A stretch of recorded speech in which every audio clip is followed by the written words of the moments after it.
चलिए व्हाट्सएप पर भी कुछ सवाल हमारे पास आ रहे हैं, उनको लेते हैं। निर्भय हैं मुंबई से और इन्होंने टेक्समाको रेल पर राय जाननी चाहिए। 337 337, जी हाँ, इतनी क्वांटिटी में इन्होंने स्टॉक लिया हुआ है और 294 के स्तर पे इन्होंने खरीदारी की हुई है। और चूंकि ऊपरी स्तरों की खरीदारी है तो वहां से हम देख रहे हैं कि भाव नीचे, लेकिन आज हम देख रहे हैं टेक्समाको रेल में एक मोमेंटम नजर आता हुआ। इस बाजार में अगर किसी स्टॉक में मोमेंटम नजर आ रहा है तो वाकई वो फोकस में आता है और हमारे दर्शक जाहिर सी बात है इस मोमेंटम में क्या रणनीति है वो जानना चाह रहे हैं। 2.5% की तेजी आज हम देख रहे हैं। कल हमने रेलवे शेयरों में मुनाफा वसूली देखी थी। पिछले एक महीने में देखें अगर हम टेक्समाको रेल को तो 11.25% जो है यहाँ पर गिरावट नजर आई है। लेकिन पिछले 6 महीने में इस उतार चढ़ाव भरे बाजार में जहां पर हमने देखा कि तमाम सरकारी स्टॉक्स पर भी दबाव था, रेलवे शेयरों ने भी एक रैली के बाद करेक्शन अच्छा खासा देखा, वहां पर भी लगभग 22% रिटर्न इसने 6 महीने में दिया है। बताएं अजीत जी, टेक्समाको रेल में क्या रणनीति रखनी चाहिए? इन्होंने 294 के स्तर पर खरीदारी की है, आज 2.5% की तेजी दिख रही है। बिल्कुल प्रशांत, तो देखिए जैसे भी हम बात कर रहे थे तो ये रिकॉर्ड हाईज के पास इन्होंने पोजीशन इसमें एंटर किया था और स्टॉक काफ़ी शार्प वहाँ से करेक्ट कर चुका है। अब बेसिकली प्राइस वाइज जैसे मैंने पहले भी बताया है कि पीएसयू में मुझे लगता है कि अब शायद उतने ज़्यादा प्रेशर ना देखने को मिले बिकॉज ज़्यादातर सब अपने लॉन्ग टर्म एवरेजेस के पास आ चुके हैं। तो सेम विद टेक्समैको, आपने पिछले 2 दिनों में आप अपने लॉन्ग टर्म एवरेजेस के पास ट्रेड कर रहे हैं, 200 के पास का जो ये बैंड है। तो एक पॉसिबिलिटी उसी की वजह से एक रीबाउंड भी आप देखने को स्टॉक में मिल रहा है, जो कि पहला हर्डल करीब 213, फिर उसके बाद 225। 225 के ऊपर जाके अगर ये सस्टेन करता है तब जाके एक साइन ऑफ रिकवरी या फिर एक सस्टेनेबिलिटी वाली बात बनेगी कि हाँ, यहाँ दोबारा से रिकवरी आ सकती है। तो अगर ये टाइम दे सकते हैं तो यहाँ बने रहिए। अब 190 बेसिकली क्रिटिकल रहेगा इसको होल्ड करने का। और जब ये आप 225 को ब्रेक कर देंगे तो फिर जाके 255 से लेकर 60, तो इनके लेवल्स आने में अभी और टाइम लगेगा, बट इन लेवल्स के पास एक बार आके उनको रिव्यू करना चाहिए जब ये आप 250 के जोन में आ जाते हैं कि स्टॉक को होल्ड करना ठीक है कि नहीं। दर्शक हैं इस वक्त यश राय, जरा उनको जोड़ते हैं। यश, गुड मॉर्निंग, पूछिए कि स्टॉक पे आपका सवाल है। यश, आप तक आवाज पहुंच रही है? हेलो जी जी यश, आप तक आवाज पहुंच रही है?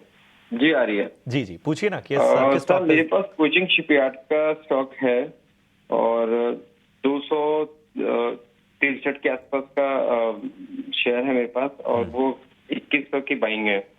तो फर्दर क्या रहेगा, मतलब वो जानना चाह रहा था। ठीक है, काफ़ी ऊपरी स्तरों पर बाइंग है आपकी और 260-63 के शेयरों की संख्या है। नुकसान यहाँ पर होता हुआ एक नजरिया दे सकते हैं कि कितना समय देना चाहते हैं आप स्टॉक को? अब 6-7 महीने का मेरा अपना व्यू है, लेकिन अब कितना लेके जाएगा वो देखना पड़ेगा।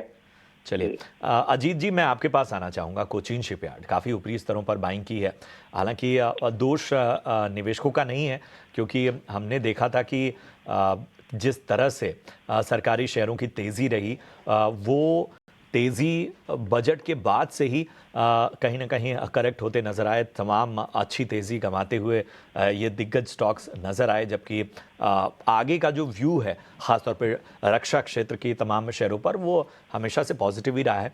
2100 की इनकी बाइंग है, 263 के स्तर जो है संख्या है शेयरों की। बताइए कोचीन शिपयार्ड में कितना समय दें कि रिकवरी हो सकती है?